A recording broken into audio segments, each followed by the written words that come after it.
palavra abade quer dizer exatamente isso, Abba, Pai. E aqui a igreja, ao nos colocar diante do abade Santo Antão, mostra que nós todos precisamos de uma paternidade espiritual.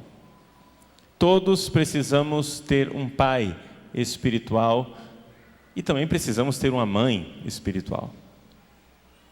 É interessante, Santo Antão viveu numa época em que se estava ainda descobrindo a vida monástica. Ele vivia no deserto do Egito e ele não vivia junto com uma comunidade, não tinha comunidade, ele era eremita, ele vivia praticamente sozinho. No entanto, apesar disso, por causa do exemplo dele, a igreja desde o início o chamou de abade, o chamou de pai. Por quê? Porque viu no seu exemplo uma paternidade espiritual. E é isto que se vive nas comunidades religiosas. Séculos depois, quando veio São Bento, também ele, abade, viveu o início da sua vida como Santo Antão, sozinho, vida de eremita. Mas depois começou uma vida de comunidade e fez uma regra, a santa regra, a regra de São Bento. E é interessante que dentro da regra, São Bento viu a necessidade de colocar na comunidade dos monges duas figuras que ocupassem o lugar do pai e o lugar da mãe. Dentro da comunidade monástica existe o pai, que é o abade, e existe aquela figura que é mais doce, acolhedora, amiga, que ocuparia aquilo que numa família seria o lugar da mãe, que é a figura do prior. O prior, dentro do mosteiro, ocupa esta posição de mãe, ou seja, em palavras pobres, a gente poderia dizer assim: o abade bate, o prior assopra, não é isso? Não é esta a missão do prior, da mãe acolhedora? É isso que nós gostaríamos um pouco de refletir nesta tarde, a figura do pai.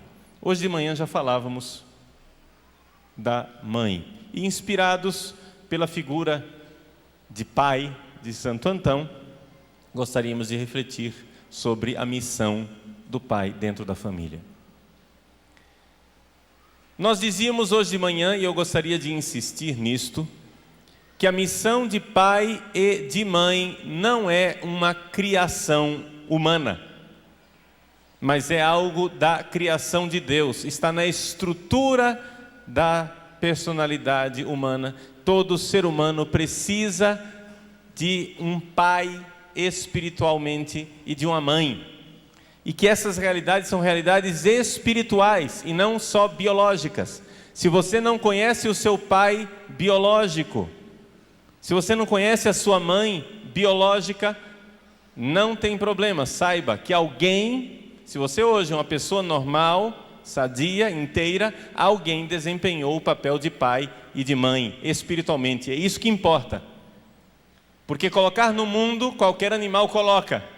Mas ser pai e ser mãe espirituais, somente nós que temos alma é que somos pai, é que somos mãe. Isto é uma realidade humana e não cultural.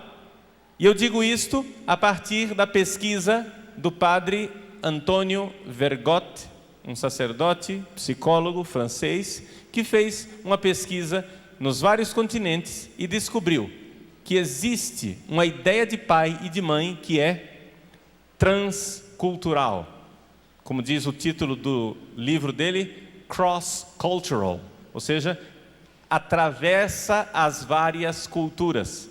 Em todas as culturas existe uma figura de pai, existe uma figura de mãe. Hoje de manhã já vimos a figura da mãe. A figura da mãe ela é marcada por uma realidade que é a acolhida. A mãe é uma disponibilidade afetiva, ela está de braços abertos para acolher. A mãe, ela é o amor incondicional. Ela ama o filho, não importa o que o filho faça. E o pai? O que é o pai? Qual é a figura do pai? Pois bem, o padre Vergote então descobriu que o pai, a figura do pai está necessariamente ligada à lei. O pai é uma figura de lei, o pai é o limite. E isto é fácil da gente entender por quê. A mãe e a criança vivem uma unidade. E a própria natureza, quando Deus fez a mãe, fez a natureza da mãe para estar unida à criança. Primeiro, a mãe quer segurar a criança no útero, senão ela perderia a criança. Depois ela quer segurar a criança nos braços, senão ela não amamentaria a criança. O problema é que depois ela quer segurar a criança em casa. E aí é necessário que surja a figura do pai, que é a figura que põe um limite dentro disto. E que então convida o filho a sair de casa e enfrentar o mundo. O pai é este limite. O pai, ele põe um limite na ligação de intimidade entre a mãe e a criança, sem quebrar esta ligação. Isso aqui é importante, vejam só. Limite, mas sem quebrar a ligação. O pai não põe limite na ligação entre a mãe e a criança porque está com ciúmes, não é isso. Ele põe uma barreira para o bem da própria criança. O pai é o intruso, poderíamos dizer assim. Ele entra como um terceiro. E isto é verdade, atenção, tanto para os meninos como para as meninas. A gente às vezes pensa assim: ah não, o pai entra para separar o filho da mãe, mas não entra para separar a filha da mãe, porque a filha já é mais ligada com o pai. Isso não é verdade. A filha é ligada com o pai, sim, mas o pai sempre exerce este papel de limite, tanto para os filhos do sexo masculino como para as filhas. Ele é sempre esse papel de lei e de limite, e isso é muito importante porque esse tempero, este equilíbrio da figura do pai e da figura da mãe é que faz com que os nossos filhos cresçam de forma saudável. Novamente, aqui está o problema na sociedade atual. Na sociedade atual, nós vimos hoje de manhã, as mães entram em rivalidade com o marido, querem ganhar tanto quanto o marido, querem ter carreira como o marido tem, querem desempenhar um papel mais masculino do que feminino, e por isso não dão tempo para os filhos, e aí nós vimos todas as consequências. Também o papel de pai está em crise. Ninguém quer ser pai. Na verdade, eu costumo dizer que nas famílias atuais, as crianças costumam ter duas mães, uma com barba e outra sem barba. Ou seja, o pai também quer ser mamãe, ninguém quer ser pai, ninguém quer ser lei, ninguém quer ser limite. Todo mundo só quer ser bonzinho. Mas alguém, gente, precisa dentro da família assumir o ônus, a responsabilidade, a missão, o encargo de ser a lei, de colocar um limite. Nós sabemos muito bem o quanto isso é necessário. Leva um certo tempo para o filho reconhecer com gratidão esse papel do pai. Por isso que é um papel ingrato.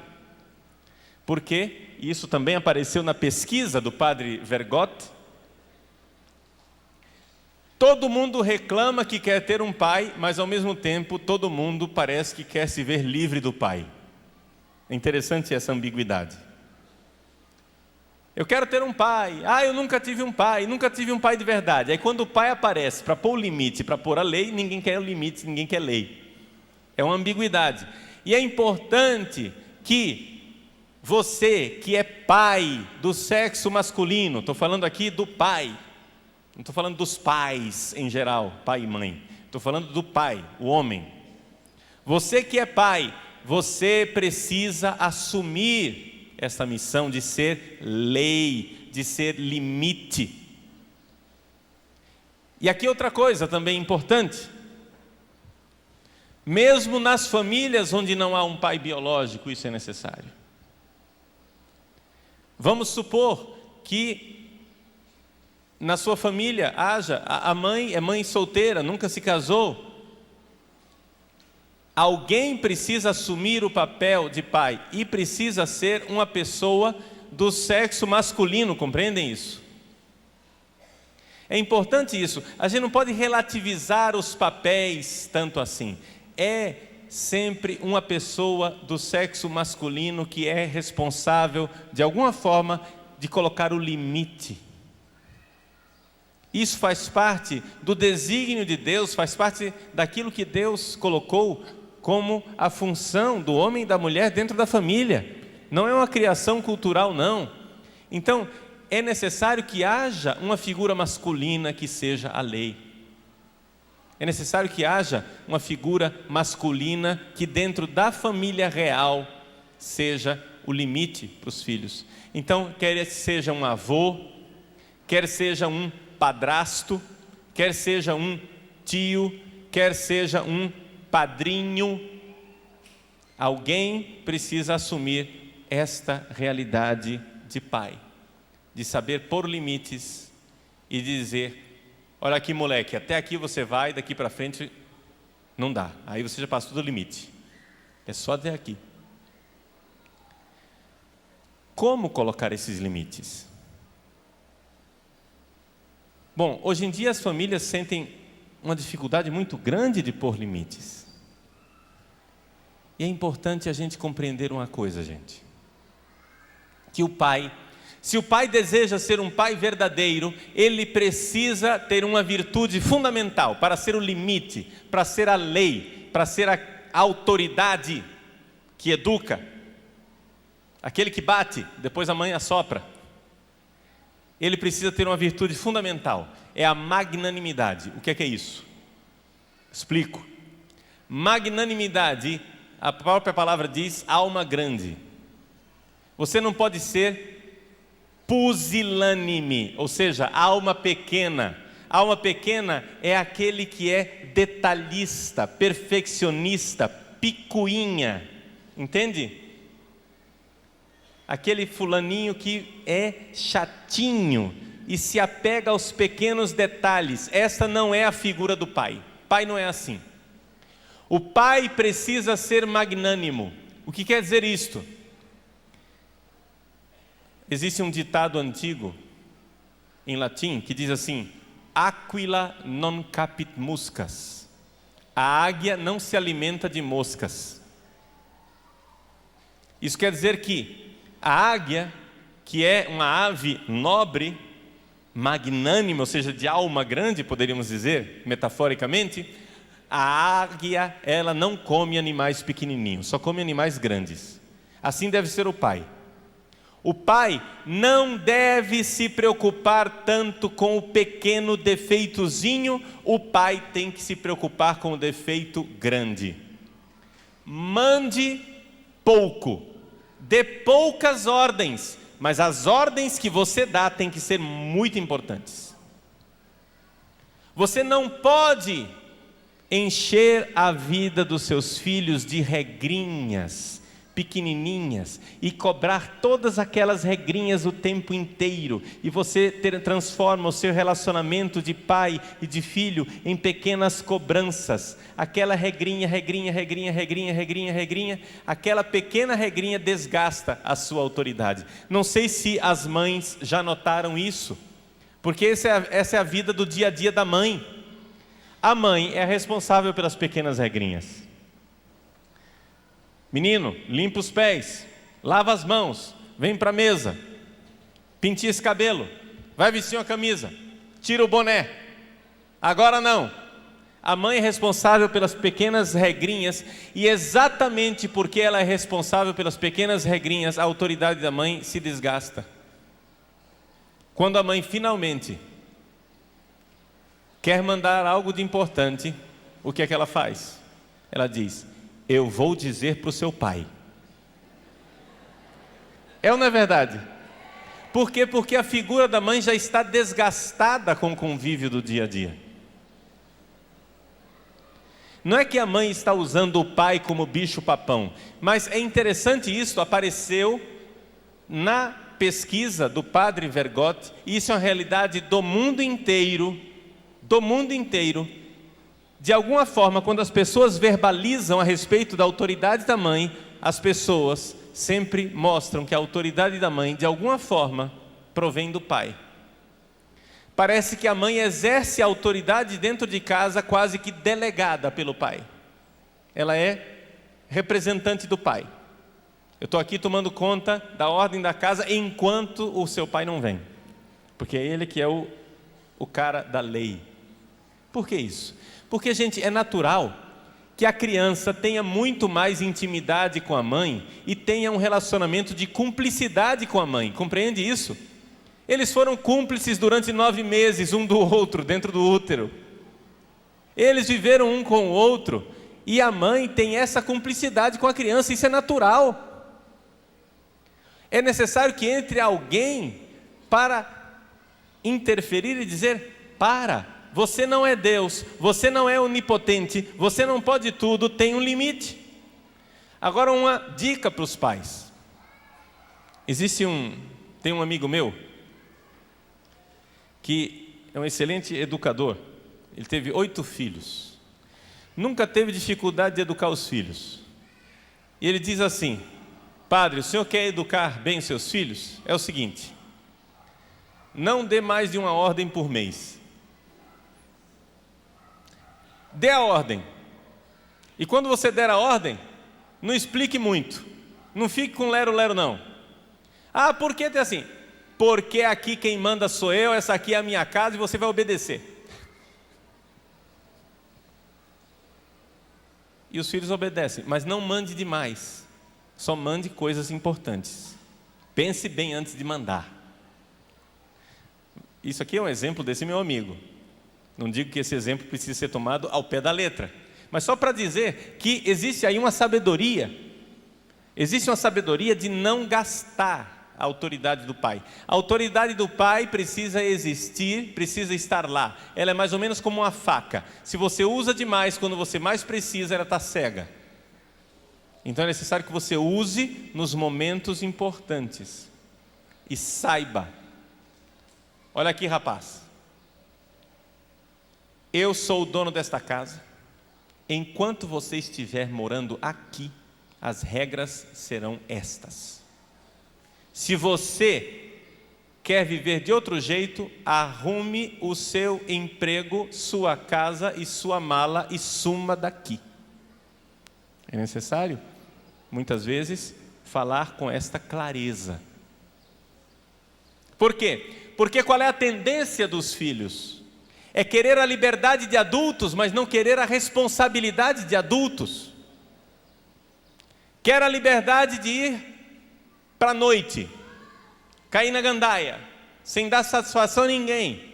Mas quem é que está pagando a conta da festa? Enquanto eu pagar a conta da festa, meu irmão, quem põe as regras sou eu. E isto é amor. Porque se você não tiver um pai que põe limites em você, não se preocupe, a sociedade porá os limites. Você vai terminar na cadeia. Você vai terminar limitado pela sociedade. É uma bênção de Deus colocar um limite. Vejam como Deus, na pedagogia dele, fez isso. Ele primeiro nos deu um Antigo Testamento, Ele nos deu uma Torá, Ele nos deu primeiro uma lei. Depois vem a misericórdia, mas primeiro o limite. Primeiro, não matarás, não cometerás adultério, não levantarás falso testemunho, não. E o não tem que ser bem claro, tem que haver limites. Só que saibam que nesse exercício da autoridade do pai, é necessário também que a gente não fique somente com o não. Vejam, as famílias têm que ser criativas para oferecer alternativas para os nossos filhos. Se você corta a internet, corta a televisão, corta a música, corta o passeio, corta a discoteca, a danceteria, né? Se você corta a boate, se você corta o passeio, a viagem, Se você corta, o que é que você está oferecendo no lugar? Porque se aquele jovem não vai ter uma oportunidade de passar a vida dele se divertindo na internet, o que é que ele vai fazer naquele tempo livre? É importante você compreender isso. É importante você compreender que você não pode colocar chave na televisão, cortar a conexão da internet, colocar senha e querer que ele fique de papo para o ar o dia inteiro sem ter o que fazer. Você tem que dar alternativas. É aquilo que eu dizia hoje de manhã, aliás, eu falei ontem à noite também, e é uma coisa que eu quero insistir. Água mole em pedra dura, né? Tanto bate até que fura.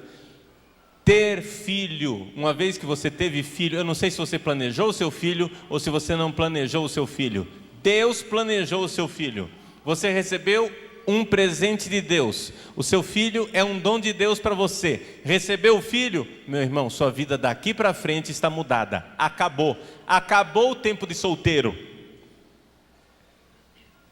Você pode até nem ser casado, mas acabou sua liberdade de solteiro. Você teve um filho? Acabou. Você precisa dedicar tempo a ele.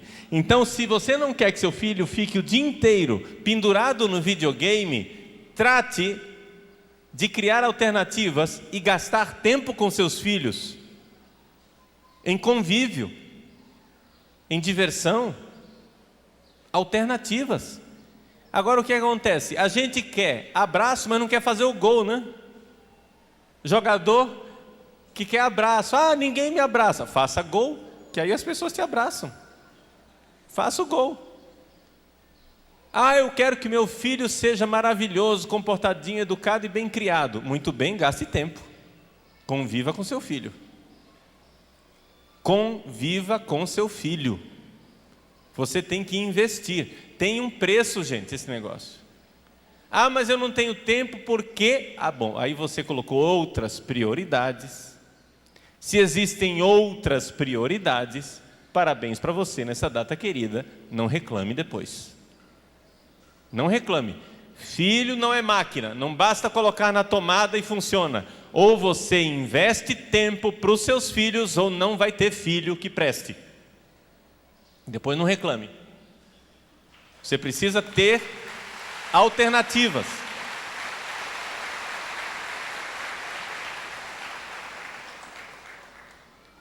Então é necessário saber isto.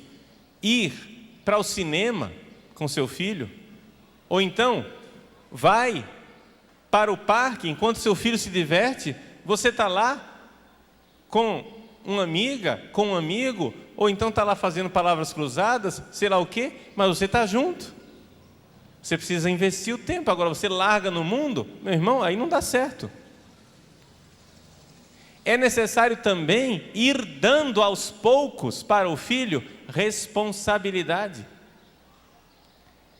E uma das características básicas do pai é aquela característica do pai do filho pródigo. Na parábola do filho pródigo, o filho pródigo diz assim para o pai: Pai, dá-me a parte da herança que me cabe. O pai diz: Pois não, está aqui, pode levar. Se fosse uma mãe, ia ser um drama, né? Não, você não sai daqui. Ela se joga na porta, você tem que passar por cima do meu cadáver. Aí o filho vai embora, aí ela agarra o pé do filho, o filho sai arrastando. Você não vai embora. Gente, o pai não faz esse tipo de chantagem. Entendeu? O pai não faz esse tipo de chantagem. Porta da frente, serventia da casa. Fica ali, pode ir, suma. Que é isso, padre? Esta é a figura do pai. O pai precisa fazer isto. Olha aqui, meu irmãozinho. Você quer aprontar com a sua vida? Então, suma. Por quê? Porque o filho precisa entender esse recado. Diz para o filho que as coisas têm um custo. A liberdade tem um preço. O adulto tem uma liberdade,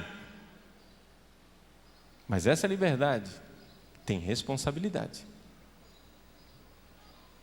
Você quer a liberdade de fazer o que quiser com o seu dinheiro? Muito bem, ganhe o seu dinheiro. Ah, padre, mas ele já ganha o dinheiro dele, ele já trabalha. Pois é, mas ele por acaso mora na sua casa? Mora. E ele paga as contas? Não, está errado. Está errado? Quer liberdade? Pensa bem, o cara tem o salário livre, não tem uma responsabilidade dentro da casa. E quer a liberdade de fazer o que quiser com o dinheiro. Não, está morando aqui dentro, vamos pagar a conta de luz, vamos pagar a conta de telefone, vamos assumir uma responsabilidade. Você quer liberdade, meu irmão? Junto com a liberdade de adulto vem a responsabilidade de adulto. Se você quer liberdade de adulto e responsabilidade de criança, compreende que não dá certo. Se você só quer a responsabilidade de criança, ou seja, responsabilidade nenhuma, então você terá a liberdade de criança, ou seja, liberdade nenhuma. Criança não vai onde quer. Criança vai onde o pai manda. Então existe uma desproporção muitas vezes nos nossos lares dos filhos que já ficaram adultos, querem a liberdade de adulto, mas não querem a responsabilidade de adulto. E muitas vezes a dificuldade está na falta de um pai que diga: porta da rua, serventia da casa. Você quer fazer o que quer? Arranje sua casa, se vire. Você chega e diz: padre, mas isso é uma crueldade. Não é crueldade nenhuma, é a missão do pai. Por quê? Aqui é que vem o detalhe. Veja só. Quantas e quantas vezes essa história não se repete e você vai reconhecer aqui a sua história, você que é adulto. Você foi educado quando era criança, você foi educado com rigor, com lei, com limite. E você esperneou quando era criança, você não queria, você xingava, ficava com raiva do seu pai, esperneava, chorava, reclamava para sua mãe, mas tinha um limite. Você foi educado no temor de Deus, você foi educado na lei de Deus, muito bem. Você se revolta na adolescência. Sai de casa como filho pródigo, entre aspas, ou seja, sai de casa nem que seja espiritualmente. Muitas vezes os filhos e as filhas não têm a coragem de sair de casa fisicamente, materialmente, mas saem de casa no coração, mentalmente, espiritualmente. Chega em casa e só vive emburrado dentro de casa. Ele não está morando ali. Você vê claramente que ele só é gente, que ele só sorri, que ele só se abre para a vida quando sai de casa. Porque na verdade a casa para ele é uma prisão. E, na verdade ele não tem a coragem de assumir que é um covarde, que gostaria de sair de casa, mas não tem coragem de sair de casa. Porque é um covarde, não quer, ele quer a responsabilidade? Não quer, ele só quer a liberdade. E aí que fica essa ambiguidade. Mas vejam, o filho sai de casa, ele tem para onde voltar. Quantos pais e quantas mães vêm me perguntar: padre, meus filhos não gostam de ir à missa, o que é que eu faço? Depende, qual a idade dele? Qual é a idade do seu filhinho? Não é? Se é uma criança, um adolescente, você deve dizer: ou você vai à missa ou você não mora mais nesta casa. Então você mora nessa casa. Tem condições de você sair daqui? Não tem. Tem condições de você se sustentar? Não tem. Tem condições de você pagar as contas? Não tem. Você é criança, você é adolescente, enquanto você morar na nossa casa, vai ter religião, vai ter igreja, vai ter missa dominical. Mas ele vai de má vontade. Que vá de má vontade. Porque depois, quando ele for jovem adulto, se revoltar e não puser mais os pés na igreja, um dia acontecerá com ele como aconteceu com o filho pródigo. Um dia ele vai invejar a comida dos porcos. Um dia ele vai cair em si e vai dizer: o meu velho tinha razão.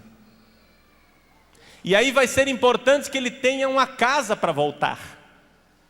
É importante que ele tenha recebido algo para onde voltar. Você pode já ter morrido, você pode estar no céu, mas ele vai cair em si e vai dizer: vou voltar para a casa do meu pai. E o que quer dizer isso? Vou voltar para a casa do meu pai. Vou voltar para a educação que eu recebi quando era criança.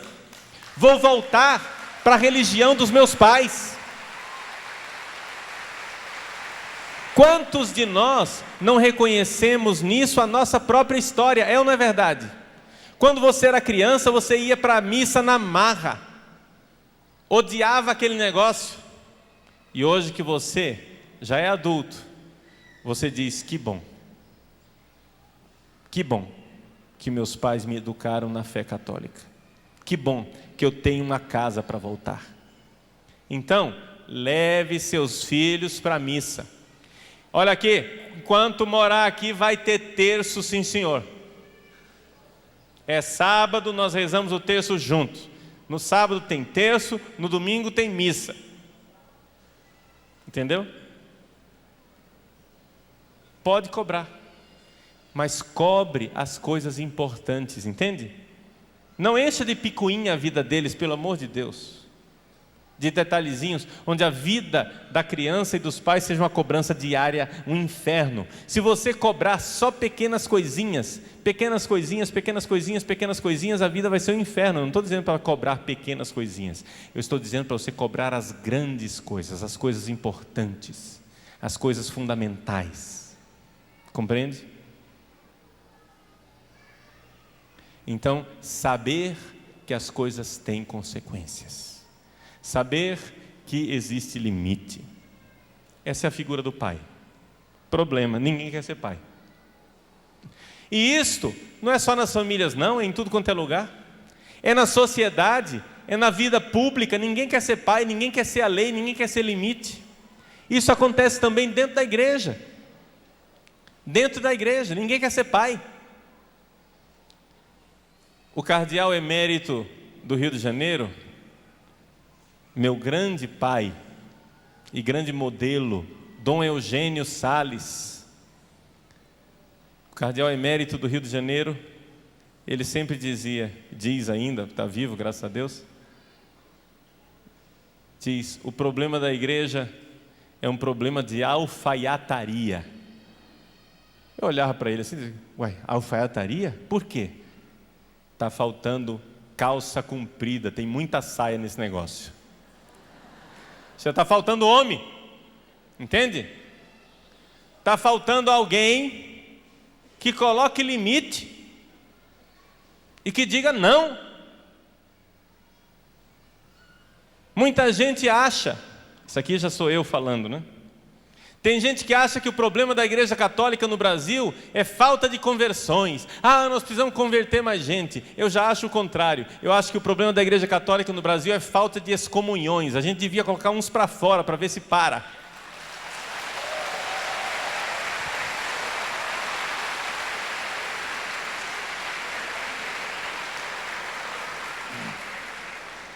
Para ver se para de ensinar heresia, para de fazer maluquice dentro da igreja. Qualquer clube de futebol da esquina tem leis. Agora não querem que dentro da igreja católica tenha lei. Se você entrar na torcida organizada de um time, tem um São Paulino aqui na frente, lá com a camiseta dele, ó. Se você entra na torcida organizada do São Paulo, peguei o São Paulo porque é a camisa que está aqui na frente. Se você entra na torcida organizada do São Paulo, e no dia do jogo, você quer ir vestido, sei lá de que time, de Flamengo, né? Uma vez Flamengo, Flamengo até morrer, né? Se no dia do jogo, você quer ir vestido de Flamengo, você vai ser linchado, né? É ou não é verdade? Não vai dar certo? Mas eu sou livre de vestir a camisa que eu quiser. Você é livre de vestir a camisa que você quiser, só não entre na torcida organizada. Uma vez que você entrou na torcida organizada, você já exerceu a sua liberdade. Você resolveu entrar na torcida organizada do São Paulo? Muito bem, agora você vai torcer para o São Paulo. No dia do jogo você não tem o direito de torcer para o Flamengo, porque você exerceu sua liberdade. Você tem todo o direito, gente, você tem todo o direito de exercer a religião que você quiser. A liberdade religiosa é uma cláusula pétrea deste país. Nós vivemos num país livre e a liberdade religiosa é um dom de Deus para este país. Todos nós podemos exercer a religião que nós quisermos. Agora, meu irmãozinho, se você quer ser espírita, se você quer ser macumbeiro, se você quer ser da igreja evangélica, não é dentro da igreja católica, não, é lá na outra religião.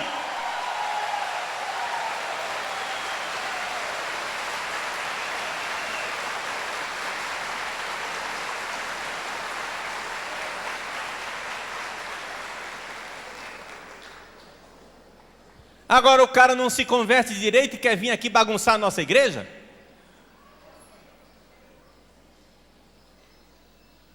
Para resolver um pouco dessa coisa toda, a gente não precisava de conversões, não, precisava de umas excomunhõezinhas. Manda embora. Manda embora. Você vai ser perfeitamente acolhido lá naquela outra igreja que pensa do jeito que você pensa. Some daqui. Liberdade religiosa, isso. Chama-se liberdade religiosa. O católico tem ou não tem direito de ser católico nesse país? Então que sejamos católicos. E quem não quer ser católico tem religião para todo mundo.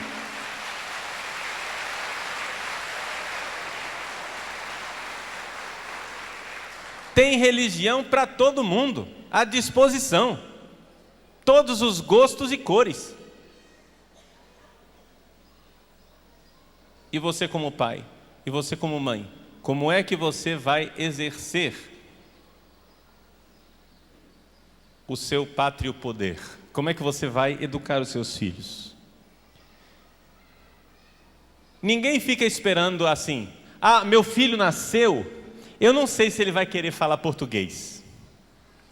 Porque português, eu acho que, faz o seguinte, eu não vou ensinar língua nenhuma para o meu filho. Quando ele crescer, aí ele vai decidir se ele vai falar português, se ele vai falar inglês, se ele vai falar francês, se ele vai falar alemão. Isso existe? Não. Você nasceu de um pai brasileiro e de uma mãe brasileira e mora no Brasil. Você vai falar português porque é a língua que nós vamos ensinar para você, tá bom? Como dizem os italianos, o mangia questa minestra ou salta dalla finestra. Quer dizer o seguinte, ou você come a comida que está na mesa ou então cai fora. Entende? É essa comida aqui. Se quer, é essa daqui. Se não quer, chispa, some. É assim com a língua. É assim com a escola. Ninguém fica esperando se a criança, deixa a criança crescer para ela decidir se ela vai para a escola. Alguém faz isso? Se você fizer isso, vem a polícia e leva você para a cadeia. É ou não é verdade? Por não ter educado seu filho, não está educando seu filho. Se você não der educação para o seu filho, você está sendo negligente. A mesma coisa com relação à religião. Você não tem que esperar seu filho ser adulto para dar uma religião para ele. Quando ele for adulto, ele pode rejeitar a religião católica e ser de outra religião. Mas enquanto ele está na sua casa, qual é a sua religião? Entende? Dê educação para o seu filho. Alguém precisa dar educação para os filhos. E, gente, é isto que as pessoas sentem falta. As pessoas sentem falta de uma referência, e o pai é isto. O pai é uma referência. O pai é o limite, é a referência, e alguém tem que prestar esse serviço dentro da família. Por isso,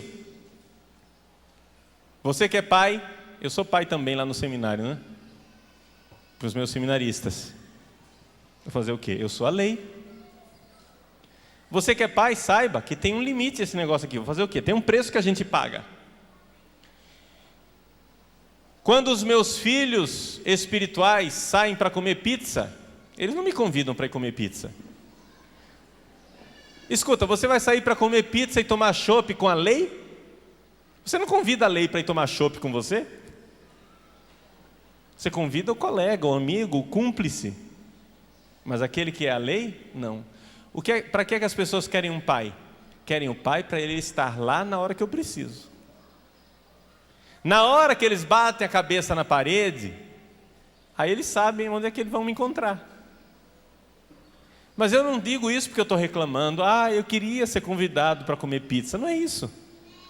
Se eu fosse o coleguinha deles, se eu fosse o cúmplice deles, se eu fosse conivente com eles, o preço seria muito alto.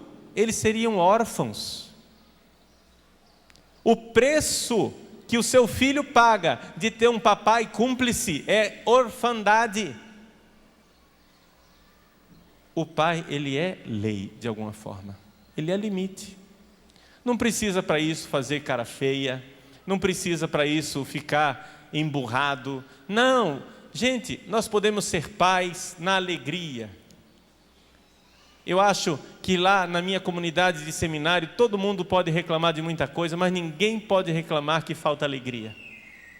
Ninguém pode reclamar que existe bom humor, alegria, felicidade, até mesmo porque eu sou o primeiro a ser o objeto das piadas. Eu deixo que as pessoas façam piada comigo, não tem problema não, pode, isso não tira a minha autoridade não. O seminarista me chama, lá vem o careca, né? Sem problema nenhum. E fazem gozação comigo, brincadeira comigo, etc e tal, mas eles sabem que na hora de pôr a lei e o limite, existe uma lei e um limite. Isso não tira a minha autoridade. Entenderam? Por quê? Porque eles sabem que a minha autoridade é exercida conforme a lei de Deus, não conforme o meu arbítrio, não conforme o meu alvitre. Como é que a gente adquire autoridade? Você quer ter autoridade? Você perdeu a autoridade, né? Então, quer recuperar sua autoridade? A primeira coisa que você tem que fazer para ter autoridade é ser obediente. Obedeça a Deus, você vai ter autoridade, você vai ver isso. Quando as pessoas virem que você não é o manda-chuva, mas que você é o primeiro a obedecer à lei de Deus, elas vão entender quando você mandar com autoridade. Quando eu, como padre, diante da minha comunidade de seminaristas, sou o primeiro a obedecer o bispo, aí eu adquiro autoridade. E eles começam também a obedecer a mim. Quando eu sou o primeiro a obedecer o Papa, quando eu não sou o dono das coisas, eu não sou o dono da liturgia, eu não sou o dono das leis da igreja, mas eu obedeço. Agora vejam que é importante que as leis não sejam demais, as leis não sejam excessivas. A igreja, na sua sabedoria, ela faz poucas leis. Não sei se vocês já notaram isso. Lá em Brasília, nós temos centenas de senadores e deputados contratados para fazer lei o dia inteiro. É ou não é verdade? Na igreja não tem isso. Na igreja não tem um poder legislativo reunido permanentemente para fazer leis. A igreja, por exemplo, fez as leis do Código de Direito Canônico em 1983. Pronto, tá bom, tá feito. E agora? Bom, agora vamos cumprir essas leis, que são poucas, graças a Deus, e não tem que ficar mudando o tempo inteiro. Porque lei, gente, aprendamos da sabedoria da igreja. Lei, quanto menos, melhor. Nós estamos num país onde tem tanta lei, tem tanta regulamentação, tem tanta lei, que eu suspeito que quase não existe um brasileiro que não seja de alguma forma um criminoso. Pelo excesso de leis. É lei para tudo. Daqui a pouco eles estão querendo regulamentar a respiração. Daqui a pouco estão querendo fazer leis para tudo. Não é assim não, gente. Leis, a gente deve fazer leis somente com coisa importante. O que não é importante a gente tem que deixar para o bom senso. Tem que deixar para a responsabilidade das pessoas. Parar com essa mania de excesso de leis. Eles querem regulamentar tudo e mandar na nossa vida e tudo. Aí é as leis trabalhistas, é as leis de segurança, é as leis de trânsito, é as leis de não sei o que, etc. É tanta lei, tanta lei, tanta lei que você não sabe mais o que fazer. É só esperar eles agora decretar prisão da população inteira, porque... Gente, nós precisamos compreender isto. O que é a missão do Pai? O Pai, de alguma forma, ele é a lei, ele é o limite. E isso é uma forma de amar. É um jeito de amar. E quando as pessoas amadurecem e crescem, elas terminam sendo gratas, agradecidas pelo Pai que tiveram. Só que leva tempo, né? Enquanto estão ali obedecendo, é difícil. E por isso ninguém quer assumir esse papel de pai. Mas é necessário que os homens sejam corajosos e assumam o seu papel de pai dentro da família. Então vejam que equilíbrio maravilhoso que nós temos. A personalidade da pessoa se desenvolve, cresce e floresce quando tem essas duas coisas. Quando ela tem um pai que põe limite e que exige para que ela cresça, e uma mãe que acolhe e a pessoa tem para onde correr. Isto é o equilíbrio da família como Deus criou. E esses são os valores familiares principais que nós precisamos cultivar e precisamos possuir. Então, meus queridos irmãos, vamos agradecer a Deus, porque Ele é também o nosso Pai. Ele também põe limites para nós. Ele também nos impulsiona. Vocês sabem que eu escrevi um livro, não é? Livro Um Olhar que Cura. Na capa do livro, você tem dois olhares. Um olhar severo, poderíamos dizer que é aquele lado do olhar do pai, e um olhar amoroso e misericordioso, poderíamos dizer que é o olhar de mãe. O amor de Deus é um amor tão rico que ele tem as riquezas do amor do pai e do amor da mãe. É por isso que está ali, na capa daquele livro, aquele ícone de Jesus. É importante a gente compreender esta realidade do pai e da mãe que estão lá presentes. Acolhida e desafio. Esse equilíbrio. É esse equilíbrio que nós precisamos ter para educar os nossos filhos, para que as nossas famílias vivam em harmonia. Vamos colocar então nossas famílias no altar de Deus, pedindo a Ele que consagre, abençoe e renove todas as nossas famílias conforme o seu projeto de amor. Fazemos agora a nossa preparação das ofertas. Você pode ficar sentado mesmo. E eu gostaria aqui de fazer um apelo para vocês. Você que assiste a Canção Nova, participa da Canção Nova, você é o patrocinador da Canção Nova. Então gostaríamos de apelar para a sua generosidade. Vocês sabem que esta palavra que está sendo proclamada nesse acampamento de oração, ela precisa chegar a muitos lugares. Então ajude a Canção Nova. Ajude com a sua contribuição, ajude adquirindo os produtos da Canção Nova.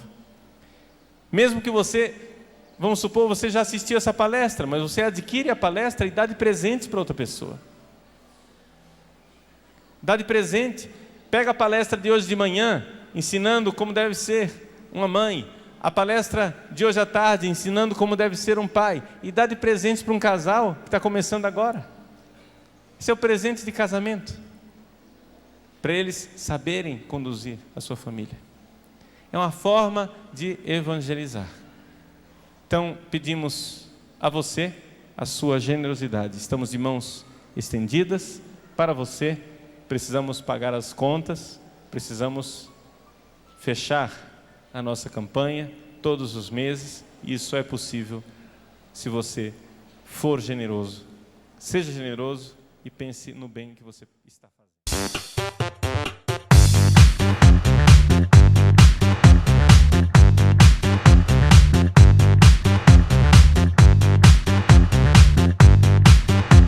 Canção radionovaplay.com. Assine já!